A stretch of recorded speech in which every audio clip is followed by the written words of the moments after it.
Hi, I'm Dr. Ruth Anderson here with Enlightened World Network. Welcome to this episode of Enlightened Women. Grab a cup of coffee, your favorite beverage, settle in, and join us. Enlightened Women is a show about women who are consciously awake and choosing to fully embrace life. These are real women, living real lives while walking in spirit. Archangel Michael has asked me to share some of my understandings during these summit videos, but not to the extent that he is requesting of me today, the culminating day of the Enlightened Women, Enlightened You Summit. I've been doing some work understanding my past lives and the impact they have on my life now. I had one horrific past life where I did horrible things. In this particular past life, my actions, including murder to receive love by a very flawed man, were in complete opposition to my soul. I saw that a part of my soul, representing the divine feminine, splintered and left my body during that lifetime. I am now working with Divine Mother and God to reintegrate that part of my soul. I'm learning that part of this healing and reintegration requires forgiving myself. During this summit, we've talked about the grace that comes from forgiving others, but we haven't discussed the benefit derived from forgiving ourselves. I don't mean just wiping the slate clean out of convenience or denial, but looking at the behaviors, understanding the motivation behind the actions, and making amends with anyone who was wronged, including asking your own soul for forgiveness.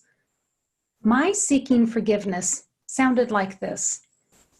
My beautiful soul, we have been connected for a reason. You are divine, moral, pure, and I so apologize for going against all that I was meant to be in God's eyes and yours. Please forgive me for the actions I have taken in past lifetimes and in this lifetime that went against all that you stand for.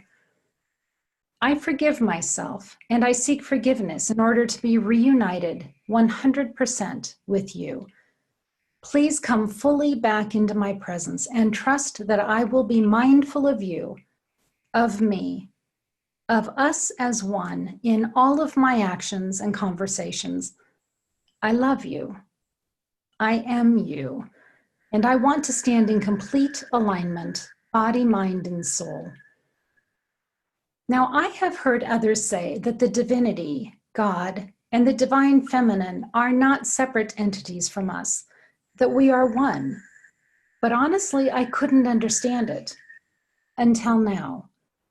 Seeing that the part of my soul that could not align with my horrific actions and stepped out was the divine feminine helped me understand that concept of being one with the spiritual divinity. Our guest today for the final interview of Enlightened Women, Enlightened You is Victoria Friedman.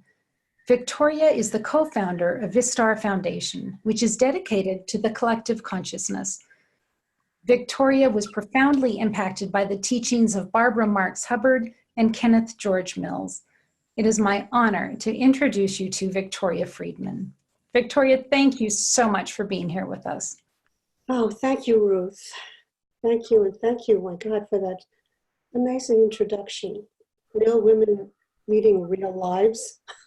So beautiful, really. You know, it's so rare now to hear something like that, you know, with all the news, just watch the debates, the Democratic debates, and just to hear this is really music to my ears, and definitely music of the soul, definitely music of the soul. Thank you so much. And thank you for having me here.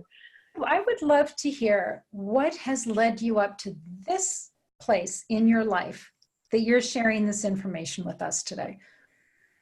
Okay, yes, that's really a great place to start. What I wanted to say here is when Ruth interviewed me for this interview, we talked about many things, and then she was about to hang up the phone, and she said, "Do you have anything special that is very special to you, very deep, very important, that you haven't voiced clearly or you haven't said enough about?"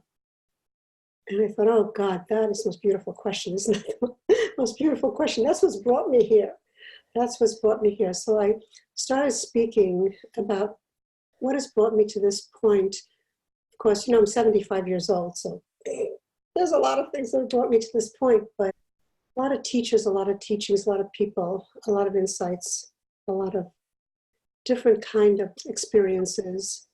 And one of the really heightened experiences I had was meeting a mentor named Kenneth George Mills. After I had been in a lot of teachings where we work on ourselves. Many of you know this. We all work on ourselves. We meditate, we chant, we try to eat good food. we might work on our body and jog and do Reiki and I mean just a million things, and they're wonderful tools. And I had been in something called the Gurdjieff work, if anybody's heard about that. And the Gurdjieff work is a lot of hard work. I mean, I spent 12 years in it. There was effort and super effort and many efforts, and it was amazing.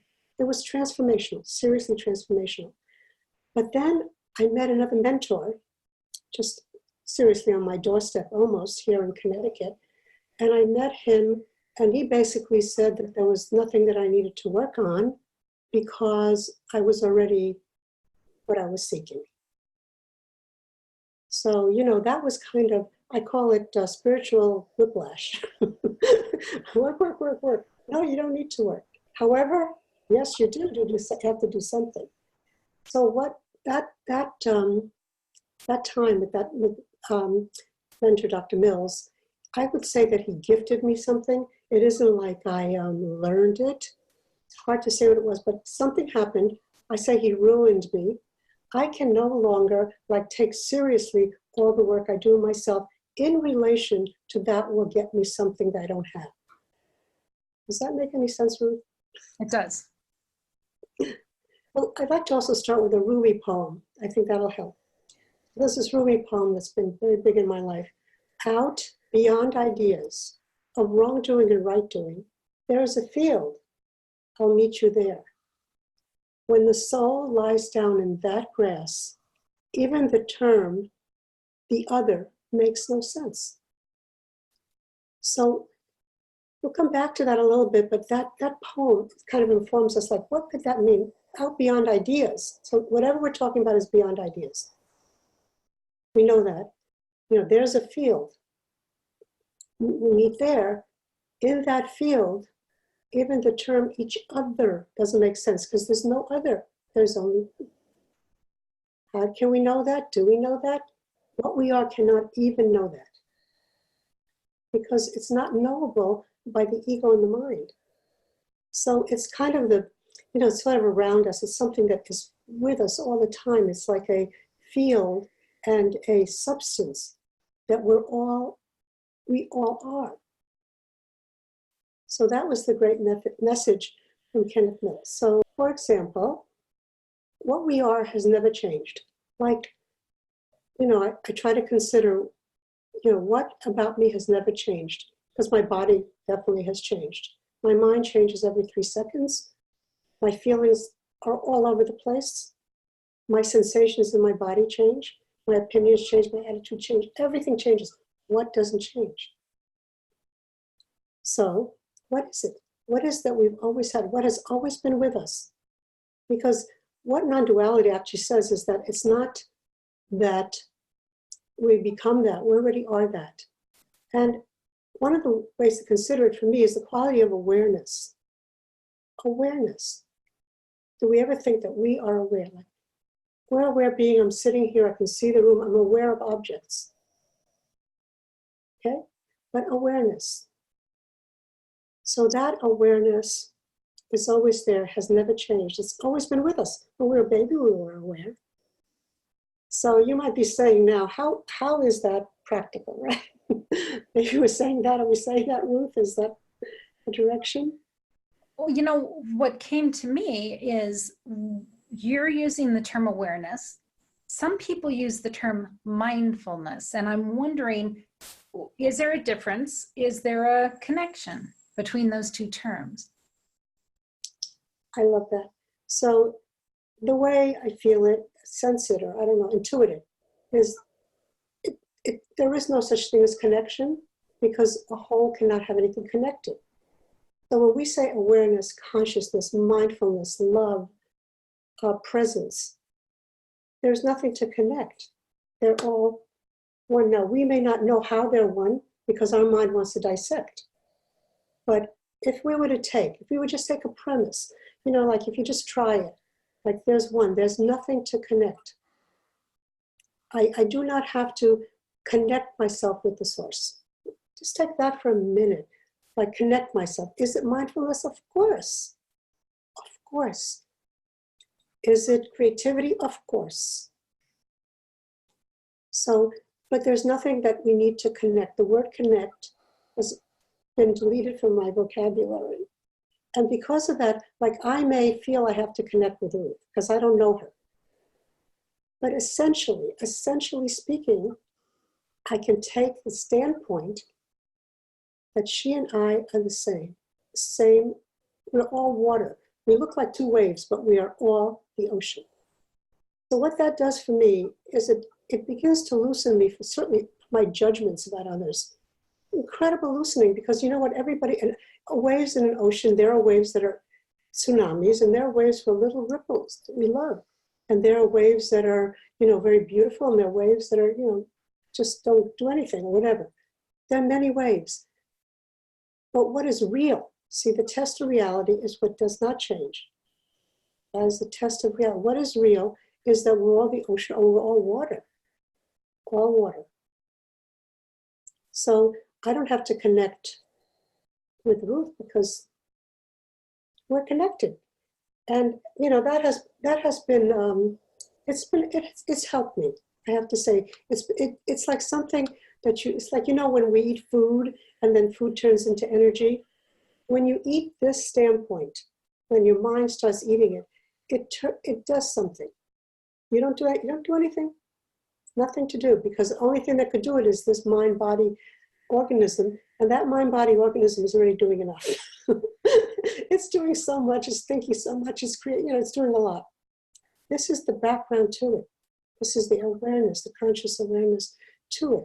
And it filters out, it filters out a lot of things that are not necessary. It filters out feelings in the sense that, and emotions and reactions. It like just brings them out a little bit. Like I am not connected to it. Well, yes, I am. I don't know how. It's obvious here, of course, but so how am I connected to Donald Trump? I don't know how. Seriously, don't know how. but the high standpoint, the truth, this is from the East of non-duality, they call it Vedanta, they call it Advaita, says that there are not two. There is only one. There's one without a second. Ken Wilber, one without a second. We cannot forget that because we never remembered it. The big thing, though, is that we can't work our way into it, because how could we work our way into something we already are? It's sort of like being in California and thinking you're in New York and beginning to pack bags and everything, but you're really in California. So this whole trip we're planning, all the energy up to California from New York, all the energy that it takes. We need to question that.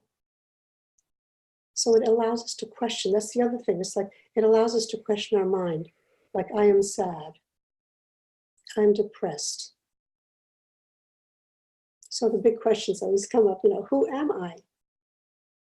And it's not like you're going to get an answer from a little written out saying, I am conscious awareness and the divine spirit. Maybe you get that from Archangel Michael. But our mind doesn't get that. It doesn't really. It just says it. And I can't even say how much I know this, because I don't even know if I know it. All I know is that after being with Kenneth Mills, it just changed me in the sense that I meditate. Oh, I love discipline. I love it. They're my disciplines. I read every morning, but I don't do them to become what I am. I don't do them as a result, I will be enlightened, or I will be grateful. Like, think how hard it is to work on being compassionate, to try to make this personality that is not a real soul entity compassionate. So what if you thought I am somewhere? I am already compassionate. I am compassion. I don't have to work on it. The more we work on something, the further away we are from being it. That's what I have found. Not that stops, So, Victoria, I can hear people's brains being stretched from here. So I appreciate I appreciate where you're taking us here. So, not everybody, I think, is able to understand or even experience all of what you're saying to this point. I think that for some of us, there's a continuum of where we are, and there's a range of people's ability to accept all of this. So I think we're all sort of, in different places as we're having this conversation. I know that at times in meditation, I have been given the phrase, I am, period. And I see that that is very much in line with your phrase of we are. It's the same thing, just from my personal standpoint.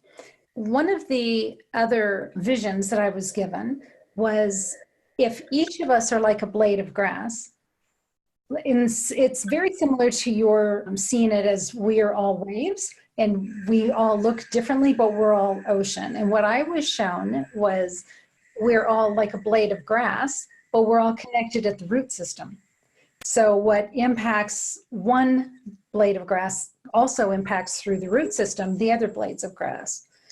So how does this knowingness that we are all one, I'm not going to use the word connected because we are all one, how does that impact you when you go out into the community and you see somebody at the grocery store or you see someone maybe doing something that you're not comfortable with? How does that impact you on a daily basis?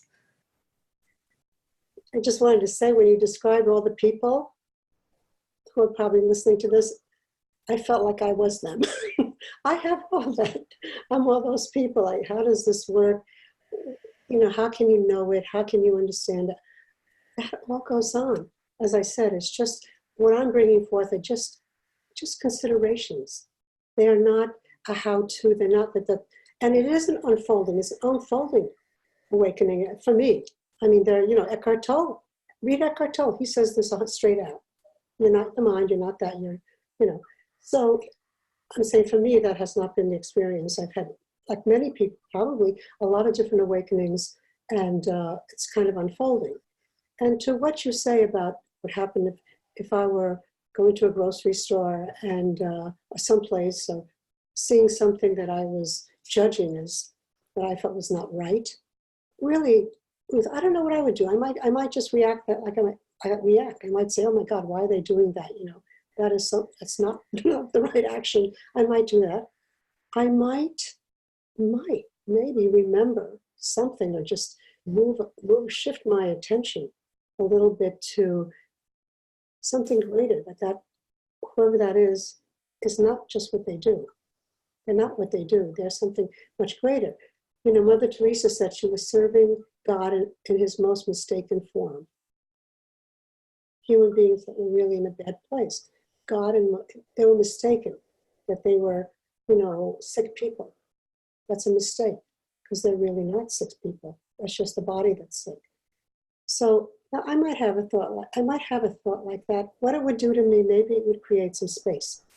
It creates space. Like all of a sudden you feel a little spacious and emotions kind of tone down. And then sometimes a sense of love comes out, a little bit like that. So it's a very subtle feel. Everybody's been in and out of it a million times. This isn't like it's something, we all kind of, it's just something that for me, is something like given to me, and then it just has been growing. Like I read a lot. I'm like a non-duality junkie. I'm a non-duality addict. So it's like that. And so it kind of relaxes the mind. It relaxes the mind and it's not as involved because it's kind of, maybe it's not quite the way I think it is.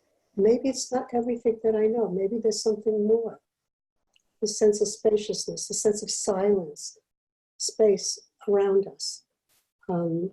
So also, like, for example, identity. Identity. The big question, the question, who am I? What am I doing on this earth? What is the purpose of life on earth? What is the purpose of human being living here? Who am I? Who am I? big questions. So one of the things I actually learned from Kenneth Mills, the consideration again, is he had a statement that said, you are not a man or a woman of a nation. You are not. You are conscious experience primarily, and only secondarily, a person with a nationality. So for me, that started to kind of move, went into, you are not a mother of a family. You are not a mother of a family. No, you're not. You're a conscious experience primarily, and only secondarily, a mother with the role of a family. You're not a grandmother. No, you're not. Your conscious experience primarily. How that affected, I cannot tell you. I would take a long time really to tell you my relationship with my children. And all I just think, do I feel like a mother? Do I worry about them more than other people? Yes. Do I advise them too much? Yes. All that goes on. It goes on. It's not stopping anything. It's just seeing that. It's a vibratory frequency. It's the hum of I. So like you think, okay, I'm not, take that for a minute, try it on once in a while. I'm not a mother. What can happen? I'm with my granddaughter and I'm not a grandma. I'm not going to ask her how she did on this and how she did manage brushing her teeth. I'm not going to do a lot of things. So what's happened is it's opened up space in those relationships where they're my friends, and that can come about naturally. People that are evolving naturally begin to feel that. They feel a different relationship to their family. They feel some kind of wise elder or something, or somebody who's in a different position. So all those things, it really has helped me with a wife and a marriage. Big. Wife and a man. I'm not a wife in a marriage. See, and then it isn't like this is in isolation because it brings up inquiry. So it brings up a natural, forever. Inquiry is never over. Always inquiring into who is this? Who is depressed? Who wants to do this so much? Who needs this kind of recognition? Byron Katie, please spare me from seeking love, recognition, and the third thing, love, recognition, and something else from anybody. Why would she say that? So who is seeking love? Who is seeking recognition? So those questions come up and there is no intellectual answer. I just invite people, I don't actually talk about this much, but I would just invite people who want to do it, just try it on. Just try it on once in a while if you remember, can try it on. But, the great teachings from all the ancient teachings, the Upanishads, all the wisdom teachings tell us we're not the body, we're not the mind, and we're not our feelings. Then what are we?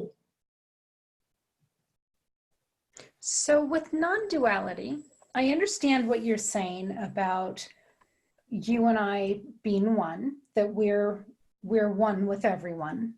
So what is non-duality's thinking about, I'm not going to use the word connecting, about the spiritual divinity? Are we one with spiritual divinity? Are we one with God? What's the thinking there? What non-duality says, let's say is my complete realization or discovery. What non-duality says is that we are that. We are divinity. We are love. We are compassion. We are one. That's what we are. What is that? It used to be called spirit, or still called spirit. I'm not saying it isn't. But what is spirit? What is it? It's not the body, mind, or the feelings or sensations. It's not an object. It's not an object. But for example, maybe this will help kind of a little bit, like I'm aware now, you're aware now, right? We're looking at things. Anybody's watching this, look around. I'm aware of a lamp. I'm aware of the trees outside my window. I'm aware of those things. I'm aware of objects. Okay? Who am I? Is the body aware of objects? Is the body aware of an object? No. What's aware of object is awareness. Our awareness is aware, and we are that awareness that's aware of the objects. So that's kind of like, so in that sense, yeah, non-duality does say we are the creative force, we are awareness itself, we're consciousness. So imagine a screen and a movie is placed on it, right? You go to the movie theater and you're watching the movie. And the movie it changes, right? It has sorrow and pain and love and compassion and anger and murder, everything on that screen. Life is on that screen. And we think we're a character in the movie. I'm Victoria and I am in this movie, but we don't know it's a movie. We think that's us. We think that is us. But we are not a character in the movie. We're the screen. We're the screen that the movie gets put on. We're the screen. We're an open screen. We have awareness of everything's awareness. We can't find, it's hard to find a person actually. It's really hard because all it is conditioned behaviors, learning things, talents, skills, but it's all held up or held in by the screen, by the conscious awareness. So, Victoria, you've shared how, as a mother, as a grandmother, as a wife, you use this philosophy of you are spirit first, and the rest is secondary. So, if the person that you're interacting with doesn't come from that same vantage point, do you do anything differently, or you just go from that vantage point anyway, and then that's what causes your interactions to go one way or another? Are you asking that knowing, not knowing, but just, having that standpoint available? And with my daughter and my granddaughter is 17, she certainly doesn't know, although we've talked about it, but she is not interested in that. It's not, she's 17 years old, she's going to college. It doesn't mean anything. Like I don't particularly feel people need to know that or do anything. It's my own, it's just something that's inside of me that can alleviate some suffering. And, it gives me, again, it's not something we can understand. I can't tell you I understand it. It's just, like spirit. Some people, you can say, well, spirit is, with me. You can't really use that in the mind. It's not going to work that way. So it's just something that I would say is like a deep intuitive positioning to some degree. And some people are stable in it. There are people who write from non-duality, many, many books, look it up, and they have a stable point in the Adyashanti. If anybody ever wants to listen to Adyashanti, Rupa Spira, amazing people, So they are stabilized. Something happened like Eckhart Tolle, stabilized. I cannot say that about me. I cannot not say it though, because I don't even know. I just know it means a lot to me. And it's very, very helpful, even like in illness time. It's just helpful to know that somebody somewhere, and I read those things, is tells us that we're not just this body and mind, and that our events in our lives are not our whole lives, that we have a conscious and awareness that's here and has been present and will always be present. So that is like it's a very good message to me.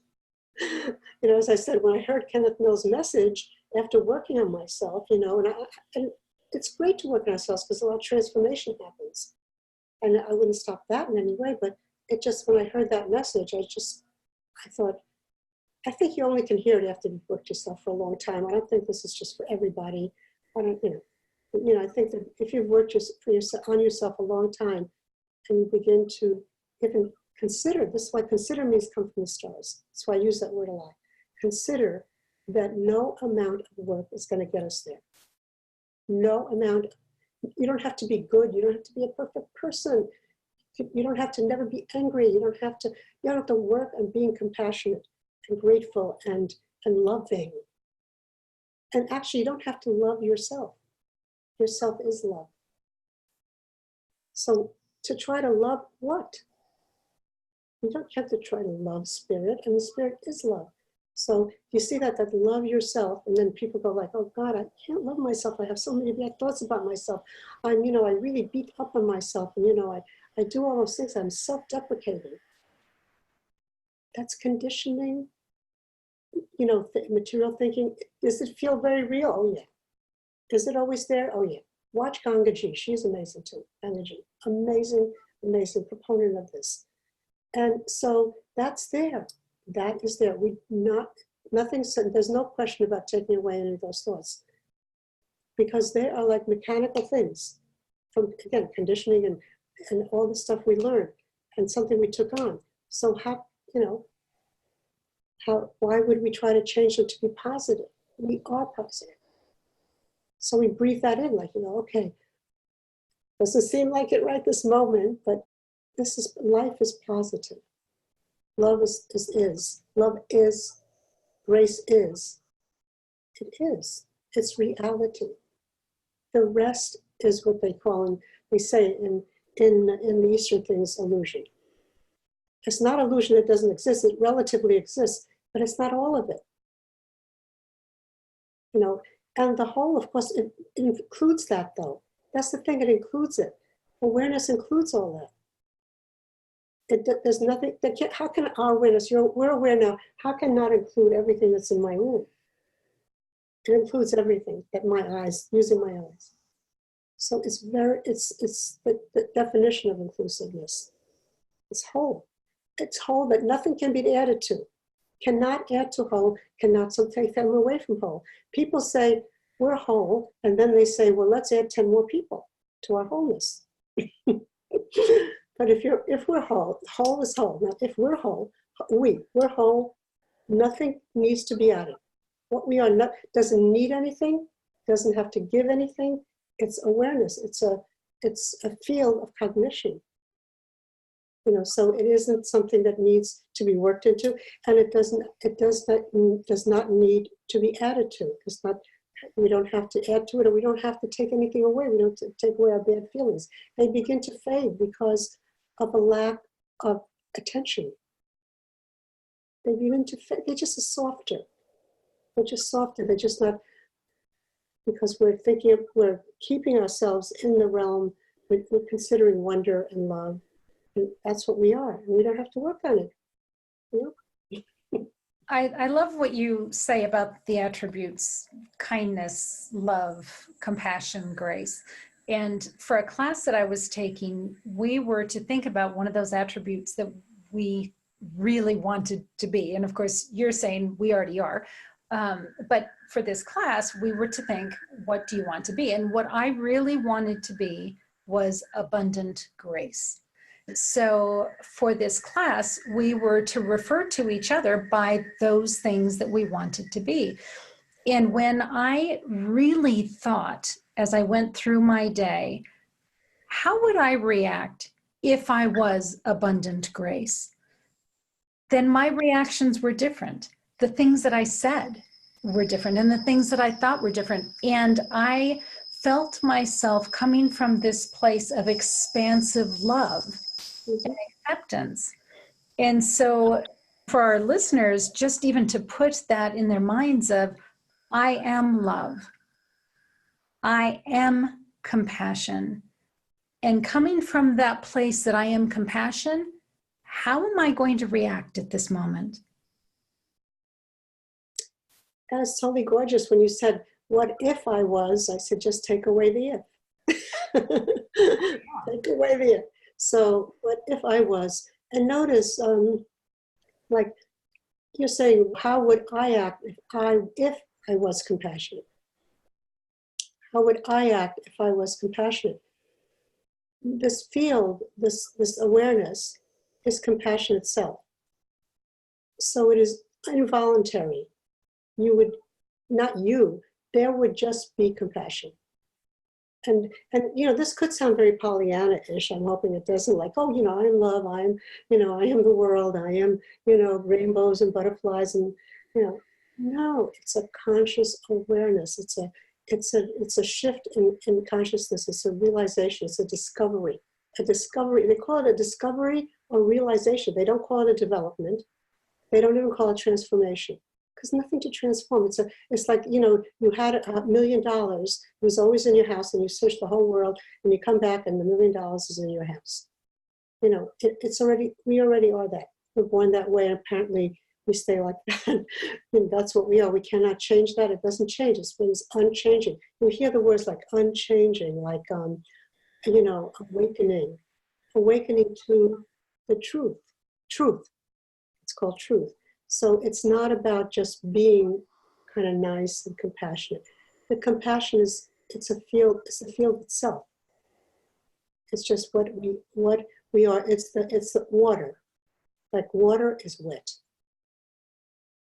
We are compassion. We are gratitude. Like I used to say, my God, I have to sit down and think about how I can be more grateful.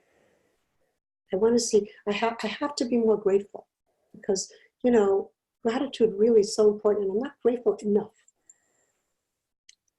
That whole thing for me is like, it's like somebody made it lighter on the computer. They just instead of being black, it's now very dull gray.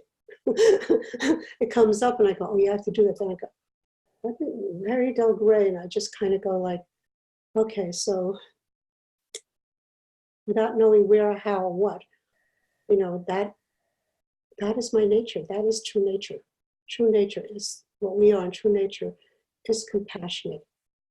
And, I think people can just try it. You know what I mean? It's not something you can be taught. I mean, I told Ruth I don't really talk about this a lot because I don't, it's considerations. But I read people who are in that positioning. I read people in that standpoint. I spent 3 years with a human being who was in that standpoint. By the way, creativity. Oh, I am creation. We are the creative source. We are the creative source. We are creativity itself. If you want to say we are God, God created all this, and He created us to create everything. It's all being passed on. We're all part of it. That's why I say we create with the source and as the source. As the source. We're the creative source. We're the creativity to the painting. Like Dr. Mills used to say, you are the tastiness to the dish.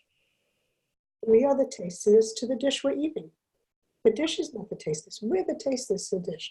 We're the awareness to our life. We are the creativity to everything we see. We created all of this. What we are. If we're a oneness species, look, Bar Marx Hubbard used to say, what people don't believe how great evolution is. Well, she used to say, and I'm paraphrasing, like the slime that came out there, the beginning primordial slime at the beginning of evolution. She said, well, that slime is now building rocket ships, computers, has done symphonies, and found cures for many diseases. And that slime has done that. How that happened, it's a mystery. So, we are that mystery. So that creativity, by the way, is just absolutely, it's wonderful to think that's not my creativity. Oh, mine. This is my truth. I have my truth, you have your truth. Very separating. Let's acknowledge that we are going to accept each other's truths. Nice, but not perfect. Nice, better. But eventually, a fight will come. Krishnamurti, if you're familiar with Krishnamurti, said that violence is any identity. If I think I'm a woman completely, that's all I think of myself and don't realize I'm conscious awareness of something larger, eventually I will have to fight somebody because it's implicit in the separation. This is a non-separate thing. We're not separate. It's a very, very big consideration, identity. I love that you're sharing all of this with us. Well, thank you. Thank you. A little daunting. No, you're doing a beautiful job presenting what you have embodied. So thank you. So I know that you are learning all the time. Victoria, what's one of the most current learnings that you've been working on? Well, we've actually had and still have some physical situations happening, some illnesses in my immediate family. Not that we haven't had that before in the past, but we're going through that again. So, I can see like all the past work and everything and, what happened and going through things, how much we all learn from that. And so that's there with me. But I have much more of an acceptance that I'm not going to feel so good all the time. Like I know that I'm going to feel fear. Fear. That's been very, very, very, very with me lately, fear. And so, in reading all these people who exemplify the non-dual standpoint, a lot of information, and a lot of people are saying that in the spiritual world now, so stay with it. And so, just that feeling of like, sometimes I go, don't even distract yourself, don't go away for the weekend and just stay with this. This is such an opportunity, just stay with this fear. What is it? And, it's death, it's fear. So that's what I've been doing. And it does make it more bearable. And it does have a sense that there's something greater because I'm staying with it. I say I don't want to run away from anything. It's not even easy. I'm so conditioned to run away from it. I'm so conditioned. I mean, I could, get on projects, do emails, go out, garden, all that stuff. And I'm not saying that's bad, but underneath, I can still feel it. That feeling is there, and it's a feeling, and I'm very much aware of it in the body as a sensation. As a sensation. So what's that? It's a sensation. I mean, that's all it is. It's much more than that. But so that's what I've been really kind of in the last 2 months working around and finding myself really inquiring into the fear. My family and I went to a movie last night, and it's called The Farewell. And it's about a family that's Chinese, and they're back in China, and the grandmother has cancer, but no one's going to tell her. So the doctor said she has about three months to live, but the family's not going to tell her that. And the Chinese philosophy on that is that it's the fear of cancer that kills. It's not the cancer that kills. So just interesting what you're saying about fear for you right now. Yeah, definitely. A huge mystery, huge inquiry. The thing is that we're a body and we know it's going to die. It's going to go. And so the fear is there, although it happens to everybody. It's going to happen sooner or later, and it's not sooner in the case I'm thinking of. So it's just the whole thing is a very mysterious life, very mysterious. My husband is a pathologist and he's retired, and he tells me all the time, like, we know nothing. We really don't know much. That's the other thing. Opinions get loosened, very loosened. Because if we don't even know exactly what we are, why am I going to stick with some opinion? But my husband, is always telling me that we don't even know how we pick our hand up. Science does not really know that. They know that things firing in the brain. But the whole thing that we put our hand up and what's going on in the body is like really unknown, essentially. They don't know. That's why they're seeing if consciousness is in the body. They can't find it. I mean, my husband was a pathologist. He couldn't find conscious. He says, like looking for music in the radio. You must have fascinating dinner conversations. I can only imagine. We're not fighting. Victoria, this has been fascinating, and I so appreciate your spending time with us and sharing this, which you had said you don't talk about a whole lot in front of other folks. So, well, thank you, Ruth, for this opportunity. It really means a lot to me, and it's great what you're doing. I mean, all the things that you're bringing out there, all the different people, all the different ideas. It's amazing what's happening. We need it. Thank you. Victoria, how do people contact you or follow you if they want to know more about you? You can go on our website. It's www.vistar, foundation.org. It was www.vistar,